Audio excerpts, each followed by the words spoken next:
Today I wanted to talk about diversification. I hear diversification being thrown out a lot for translators, and I disagree with almost all of it because a lot of people say you need to diversify. If you're a translator, you should look into also subtitling and maybe some graphic design and this, that, and the other. I don't agree with that at all. If you're a translator, translation should be your profession and you should concentrate on it. You should go all in. Whatever happens down the line or something you can see, and I think I've mentioned this before, but you should make this your profession. If later down the line you want to split it up with something else or you find yourself pivoting or veering off into something, that's fine. But you can't go into it halfway. You have to go into it all the way. But diversification is very important. The diversification that I'm talking about is very different, so let's get into it.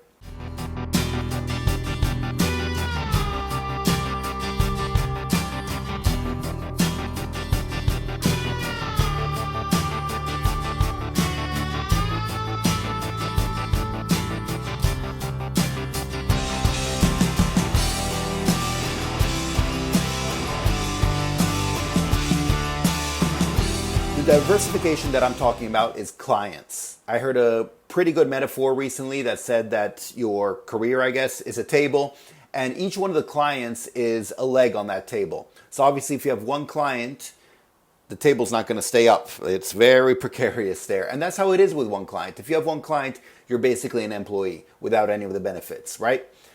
So if you get two legs on a table, it's still quite precarious, right? It can fall this way or that way. And that's why with two clients, it's better than one, but still not all that good. Now with three, it can already hold itself up, and that's good. But you're one client away from falling down.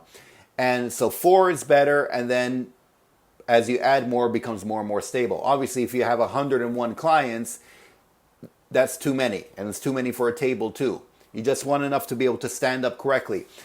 Let's lose the metaphor and let's talk about real life.